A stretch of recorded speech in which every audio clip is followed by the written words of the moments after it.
И всем привет! У нас сегодня первый сезон и последний день первой фазы финального босса. Ну, я имею в виду фазой, я называю тот период, когда у него стандартные характеристики и навыки. Тут у нас, как видим, что уровень сложности вырастает через 11 часов. Ну, то есть через несколько дней после начала этого босса у него вырастает сложность. Поэтому давайте в последний день этой фазы посмотрим те команды, которые у меня получились для него. Ну, лучший результат, который выдают. С боссом, я надеюсь, познакомились. Если нет, познакомьтесь. Для новичков у вас будет демо-режим, можете почитать навыки, можете посмотреть видео. Там мы, в принципе, это уже тему касались. Я в каждом видео не буду это повторять. Он здесь снижает количество максимального очков здоровья у нас. Получает себе бонус вот этих 8 эффектов, которые надо снимать за счет того, что мы либо себя ускоряем по набору энергии, да, скорости перезарядки, либо его замедляем, либо сбиваем ему эту энергию. Он здесь накладывает горение, которое можно снимать, либо можно сопротивляться. Также он накладывает себе усиление защиты, если у нас после его снятия усилений не остается усилений там у некоторых персонажей. Бьет хвостом, штраф к атаке накладывает на 30 секунд тоже. И большой урон наносит здесь. Также, если мы ему снимаем вот эти эффекты 8 штук, то он здесь на 3 секунды зависает и получает ослабление, которое повышает урон по нему. То есть у него цикл становится 33 секунды. Ну, и это было бы неплохо делать постоянно. Обращу внимание, что у него здесь повышенное сопротивление и точность. Здесь мы долго останавливаться не будем. Давайте посмотрим команды. Начнем с дикости. Что выяснил товарищ Николай, он же Hisoka on Fire, и сообщил мне в комментариях человек под ником Винсент. За что им обоим спасибо. Босс у нас, оказывается, накладывает вот это вот усиление защиты только на голову. Только на голову. Поэтому мы можем теми командами, которые бьют в одну цель, спокойно бить либо хвост. Кто не знает, у него здесь 3 цели. Голова, хвост и лапа. Мы можем бить либо лапу, либо хвост. И даже если на голове будет усиление, нас это вообще не интересует. Урон у нас не снизит. То есть таким командам, типа как дикости, можно на это не обращать внимания, что он себе баф делает. То есть нам здесь можно не заморачиваться о том, что снимать бафы. То есть баф, нужно с ним разбираться, только если мы, ну как, не то что нужно, но желательно. Только если у нас команды по площади бьют. Потому что они в том числе задевают голову, и, соответственно, если даем баф, то урон снижается. Не забываем про нашего помощника с его навыками, да, помогает нам. Итак, команда дикости. Обратите внимание, что у меня здесь пробуждений много, да. И учтите, что урон у вас будет другой. Понятно, что если у вас там пробуждений меньше. Особенно это касается Флоры и Каспара, потому что они у нас главные поставщики урона.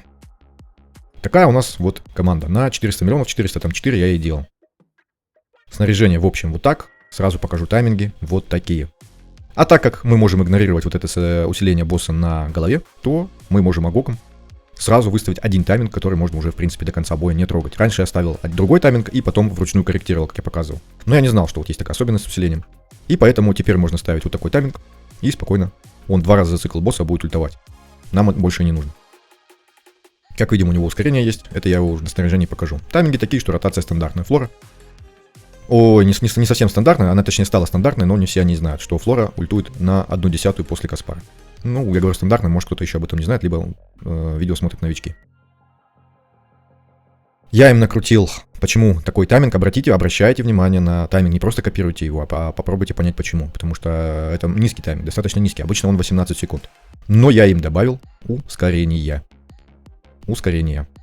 То есть у нас баф Инамира есть на, извиняюсь, не туда полез, на 15 ускорения здесь вот. То есть он дает где-то 0,3 секунды. И я им еще добавил ускорение еще. Плюс у нас сет на заливку заливает точнее 2 секунды, 10%. То есть 2 секунды плюс, точнее минус. Сейчас, извиняюсь, опять же, защелкался.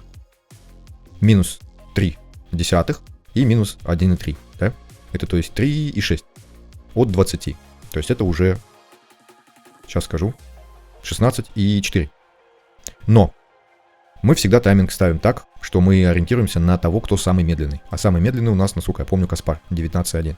Также отнимаем 2, сейчас скажу, 3 секунды. Потому что 2 секунды нам сет на заливку кукольника дает, да, 10% от изначальной скорости перезарядки, которая 20 секунд. Минус 2 секунды, потом вот это вот ускорение еще дает, вот видим, что 0,9 секунд. И баф Инамира еще 0,3 секунды. То есть 2 плюс 0,9 плюс 0,3. Это 3,2. То есть 16,8.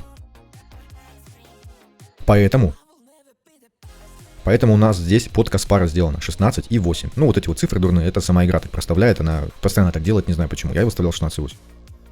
Поэтому мы ориентируемся на него. Ну и, соответственно, ротация такая, что он, потом через 1/10 она, и уже потом Эрич. Агок тут на своих таймингах, ну а Фелисити, соответственно, она по умолчанию. У Фелисити есть тоже важный момент. Чтобы Фелисити успевала чаще под навык Флоры делать свой навык, да, ульту, мы Felicity должны побольше ускорения. Выше 40. Ну, ориентировочно выше 40. Иначе она будет хуже успевать. Ей нужно это, потому что она набирает скорость набора, ну, набирает энергию. Тем быстрее, тем чаще она использует навыки. Потому что критические попадания навыков у нее увеличивают готовность абсолютного навыка. Так как у нее при диких бросках происходит очень частое срабатывание, то она очень много набирает энергии. Ветка талантов у нее на камешек, здесь сет у нее на баф, на урон, потому что она часто будет ультовать, соответственно, поддерживает этот баф. Это понятно. Я думаю, что банальность вот эти не буду объяснять. Она на разломе. Эрич на заливке и на органе. Поэтому все в атаку. И ветка талантов вот этой шариком. Сопротивление каждому я добавил по 200. Ну, то есть можно там 150, можно чуть меньше, можно чуть больше. У меня как получилось, так я и залил. Не забываем, Felicity, что шанс крит удара нужен 100%. И учитывайте бафы на мира, что там тоже есть крит удар. Сопротивление тоже около 150 делаем. Здесь у меня получилось чуть больше. Так, случайно тыкнул. Каспар тоже чуть больше получилось. Каспара у нас атака, крит шанс, крит урон. Понятно, на весь на урон. И вот эта ветка таланта. Флора, понятно, атака, просвещенность. Тоже сопротивление, немножечко. Ну, достаточно одну руну, да, и плюс там где-то еще на какой-то части одежды, снаряжения у нас тоже выпадет сопротивление. Это достаточно. Почему мы там выкручиваем немножечко сопротивление? Потому что Агок у нас в этой ветке талантов, где он раздает 20% сопротивления. Поэтому они, в принципе, вокруг Агока и стоят. Ему также точность, чтобы он с боевого штраф-атаки накладывал. Ну, у нас он еще снимает ослабление, дает бессмертие. И вообще он классный мужик. Хотя зеленый. Сет на заливку у него второй. Почему? Потому что он здесь один из яда. А чтобы он 2 раза за цикл ультовал, успевал, ему нужен вот этот кукольника. И также ему нужно ускорение для этого, чтобы успевать 2 раза за цикл, чтобы тайминг не сбивался. Рок у него для увеличения урона. Еще раз скажу, обращайте внимание на пробуждение. То есть без них, конечно же, будет урон ниже. Тайминг я вам показал. И урон 400.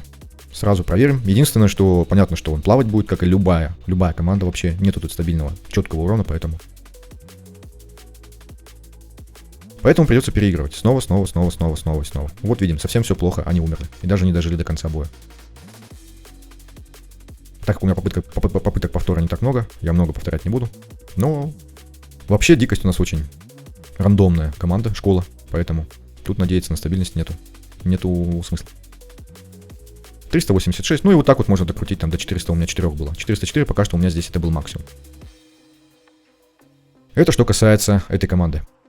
И так как мы должны бить в одну цель, как я уже сказал, что босс только на голову накладывает баф защиты. Поэтому мы все здесь стоим. И все вокруг Агока, чтобы брать сопротивление. В бою я не знаю, показывать, не показывать, тут ничего такого сверхъестественного. Единственное, что я советую вам, так как у нас основные вообще реролы, они происходят в конце боя. Бой у нас 10 минут очень длинный, поэтому делайте себе отметки. Допустим, когда команда набивает 200 миллионов. Чтобы вы понимали, хорошо она идет или нет. Если на 200 миллионов она делает позже, чем обычно, да, то есть чем вы видели. Вот она у меня стандартно делает на 7-й минуте. То есть через минуту после начала боя 200. Это нормально. Делайте вторую отметку, потому что у вас может быть первая часть нормально, а дальше хуже. Вторая отметка у меня была на 5 минут. Потом у меня была отметка на 3.20, когда остается. На 3.20-3. Там у меня на 3.20-3 было уже около 300 с чем-то миллионов. 320-340. И таким образом вы можете экономить свое время. То есть раньше останавливать бой и перезапускать его, когда понятно что они плохо идут. На 5-й минуте у меня здесь уже было около 270 миллионов. Это нормальный результат, то есть тот, который можно продолжать. Если ниже, то стоит перезапустить. Если, конечно, вы боретесь за рейтинг. Если вы там за рейтинг не боретесь особо, и для вас это не важно, вот эти там плюс 10 миллионов, там плюс 20 миллионов или минус, то делайте как делайте. Главное, чтобы игра вас не напрягала. Ну и вот так вот. В общем, контролируйте урон и выискивайте лучший бой свой. Итак, это что касается лучшей команды, которая у меня есть. Еще лучший вариант это с Крисосом. Крисоса у меня здесь нет. Крисос играет надежнее. И набивается с ним наилучший результат. У меня его нету, поэтому я с Агоком. Но, кстати, я не заметил, что с Крисосом результат выше. Вполне возможно, что просто он надежнее. Хотя меня Агок полностью устраивает. Ну и так, как бы, вот так вот. Какие тут замены? Замены абсолютно стандарт. То есть, если у вас нету Каспара, меняйте, допустим, у остальных все есть. Тональнан. Если у вас есть Каспар, нету Эрича, здесь можете ставить либо Тональнан, но, наверное, лучше будет все-таки Алфи. Алфи такая бюджетная замена Эрича, потому что он тоже повышает броски. Но только у него там единичка. И если у Эрича это с пассивки идет, то у Алфи это ульта. Но у него ульта, там у нее перезарядка время. Оно 15 секунд, то есть он может поддерживать постоянно весь бой. Но опять же, у Эрича это в пассивке, то есть ему делать больше ничего не надо. Просто он присутствует на поле боя и уже плюс 2 к броскам. Поэтому Эрич, конечно, лучше. Ну, бюджетная замена Алфи. Если у вас Каспара нету, и нету, допустим, Тенальнан, а остальные все есть, я не знаю, как такое возможно. Ну, я к тому, что Тенальнан, либо, допустим, Рхаш. Ну, Рхаш это легендарка, а урон он выдает примерно столько же, как, допустим, та же Тенальнан. Я бы не стал его качать. Есть кто? Я вот здесь прям покажу. А то в именах могут не ориентироваться люди. Рхаш, Караман, Тенальнан. Они примерно одинаково все бьют по урону. Единственное, что Рхаш у меня плюс 5, поэтому, скорее всего, он будет выше. Но нас интересует не личный урон его, а то, сколько он даст Флоре вот этих эффектов на ульту. Поэтому он может выше урон наносить, но при этом, в общем, команда будет наносить хуже. Тенальнан здесь лучше всего. Для Эрича, как я уже сказал, Алфи. Если Алфи нету, либо не хотите, опять же, Тенальнан, Караман. Если у вас нету Фелисити, можно попробовать Теа. Потому что Теа у нас делает 3 удара с ульты. То есть она под разлом очень хорошо подходит. Ну, хорошо подходит. Не то чтобы очень хорошо, но хорошо. Но урон, конечно же, сильно просядет, потому что у Фелисити свой разлом отдельный еще один. И плюс она очень часто ультует. Хотя Теа у нас, по-моему... А, нет. Извиняюсь, ошибся. Нет. Показал. Так, что еще? Если у вас нету Каспара, я уже сказал. Если у вас нету Флоры, она меняется на Каспара. Если у вас нету ни Каспара, ни Флоры, ну, ставите либо Карамана, допустим, либо Тенальнан. Если, опять же, Фелисити, Теа. Если Эрича еще, то Алфи. Я такую команду покажу. Я ее, в принципе, составил. Она тоже неплохо бьет. Но она, во-первых, дальник, у него меньше очков здоровья, то есть живет она меньше. Но у нее есть аура на крит удар. Но все равно, ее обычно ставят на разлом, а удар у нее 1. А, нет, подождите, 3. Но 3 здесь удара, да, если при диком броске.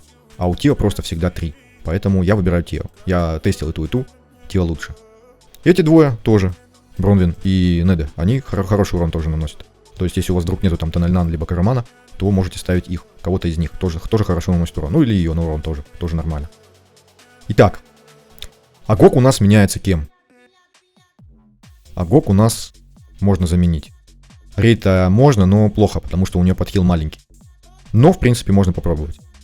Также здесь может подойти Фрубат. Не очень хорошо, но подойдет.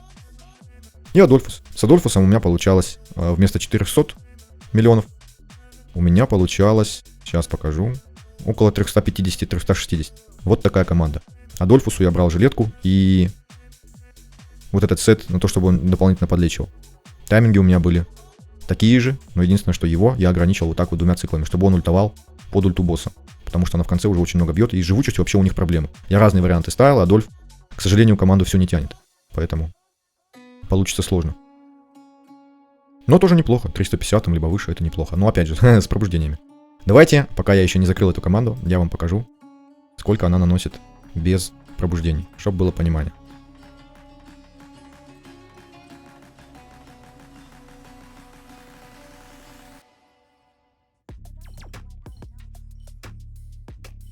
Чтобы было понимание, насколько просаживается команда без вот этих пробуждений.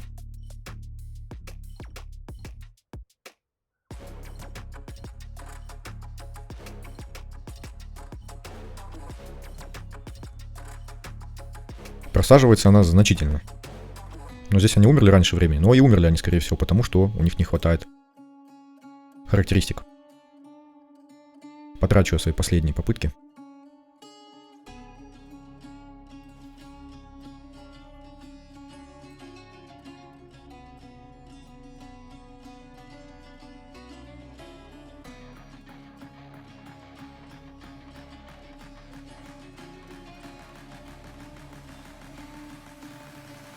Ну, в общем, набивает без пробуждения около 300 миллионов. Последняя.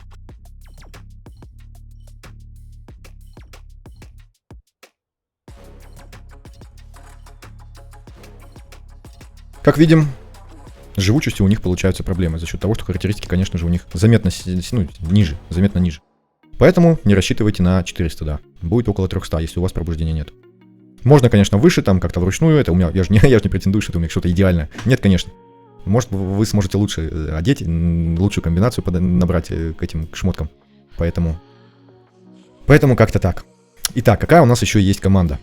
Супер бюджетная. На ее основе вы можете, в принципе, отталкиваться.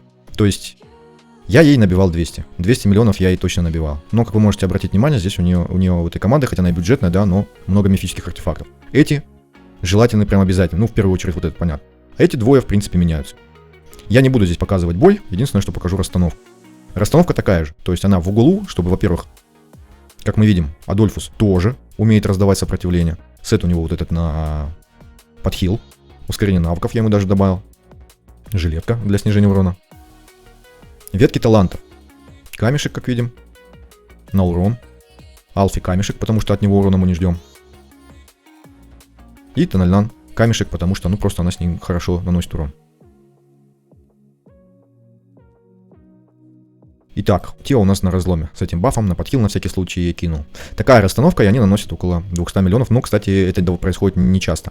Что у нас по заменам по артефактам? Давайте на примере эти команды, да, можем посмотреть. Алфи можно поставить... для увеличения живучести команды ему можно поставить вот этот артефакт. Тогда периодически они будут штраф-атаки, которые босс на нас кидает, кидать на босса обратно. Единственное, что 50% это очень большой рандом.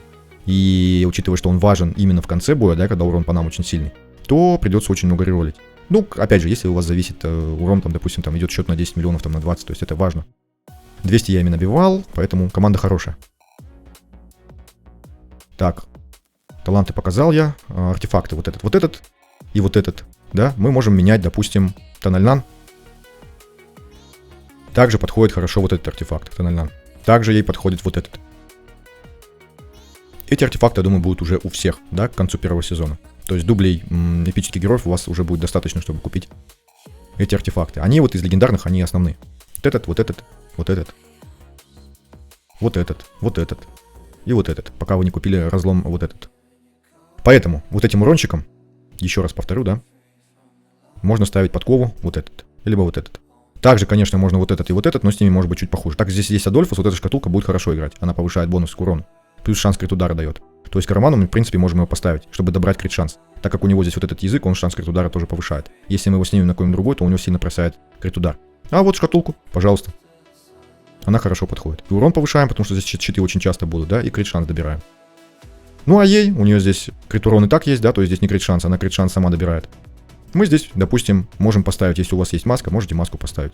Ну а вообще бюджетная замена, вот она, пожалуйста. Тоже хороший артефакт. Я проверял, было что-то в районе вот с этими артефактами 170-180 миллионов. То есть даже не сильная такая просадка. Только единственное, что я не вот этот ставил, а глаз. Вот этот глаз. Ну, жилетку, понятно, мы можем заменить на вот этот артефакт, но замена будет так себе. То есть у них с живучестью и так проблемы. А если у нас еще и снижение не будет урона вот этого, да, на 17%, то очень много, то живучесть станет еще хуже. Поэтому, ну, имейте в виду, не рассчитывайте на чудеса. Алфи я поставил свечку, чтобы добрать ему сопротивление. И чуть повысить здесь живучесть, потому что он умирал. Он умирал раньше всех. Ему, в принципе, можно ставить любой артефакт, который подходит, чтобы увеличить там живучесть, допустим. Потому что он сам урона не наносит особо. Можно поставить орган, но здесь дальников нет. Поэтому ему увеличивать урон некому. Тио, понятно, что на разломе, если у вас этого разлома нет, то, пожалуйста, корону. Она будет заметно хуже, но тоже будет неплохой. Ну и, в принципе, все. По команде дикости все. Единственное, что давайте посмотрим, как ее били у нас на сервере.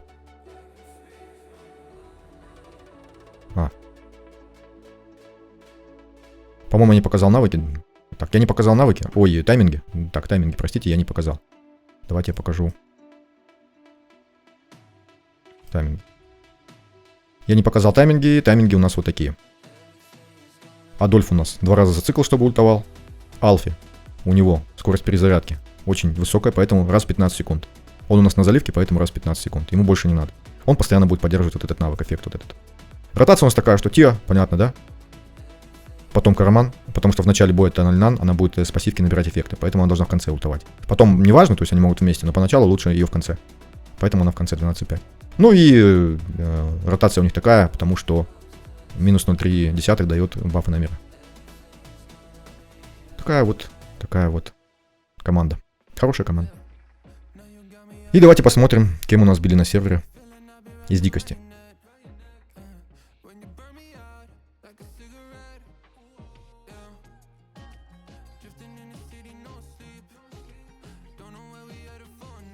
Наш кореец видим, что 414. Не намного больше, но на 10 миллионов больше, чем у меня.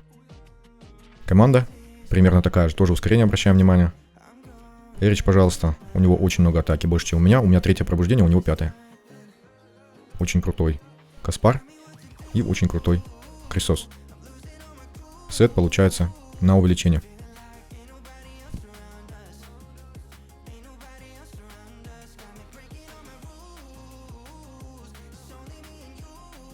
Морфлинг у нас с 4-м пробуждением, поэтому у него урон 440.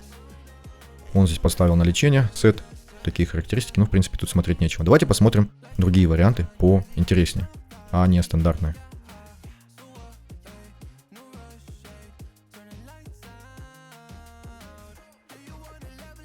Вот видим, без пробуждений команда.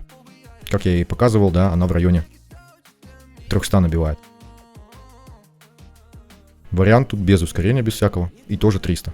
То есть, это не обязательно. Так же, как и Агок. Видим, что у него ускорения нету, но сет на заливку он себе поставил. Возможно, что именно для того же эффекта, чтобы 2 раза в цикл бить. Все у него похуже, чем у меня одеты, но он набивает столько же. Это уже вопросики ко мне.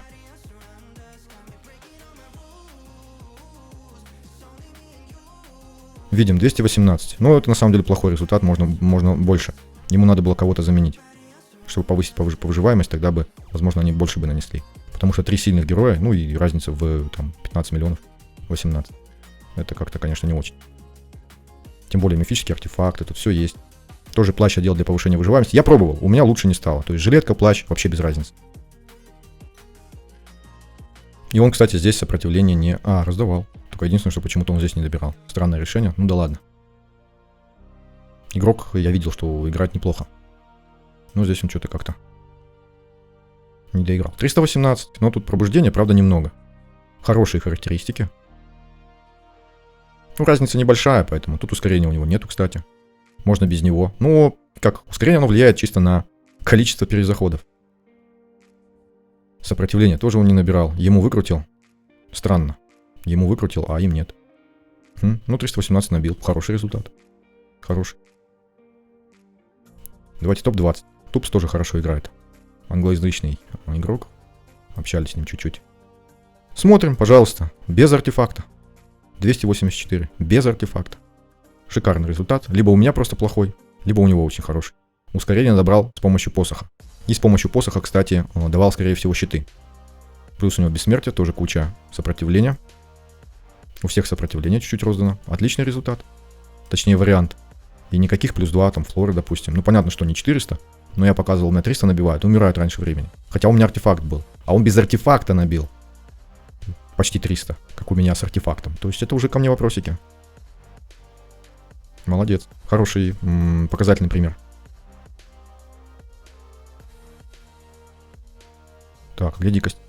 Вот она. 233. Ну, здесь смотреть не буду, потому что результат слабый.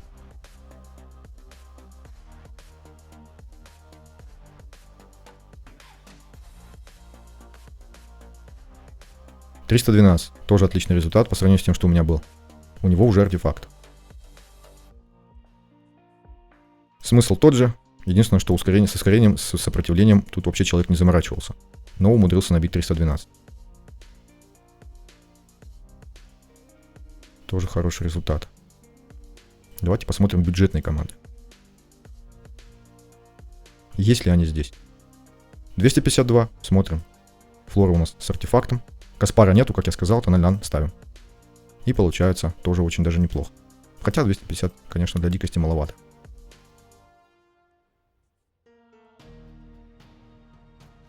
Так, давайте посмотрим топ-40. 230. С такими пробуждениями, конечно, это слабенько, даже смотреть не буду. 237, тоже мало. С артефактом? Нет, без артефакта. Ну как тот давил 300, я даже не чувствую. Ой, не 300, там сколько, 280, по-моему, было. Шикарный результат. Шикарный. Ну, 237 маловато. Для эксклюзивки, для легендарок маловато. Конечно.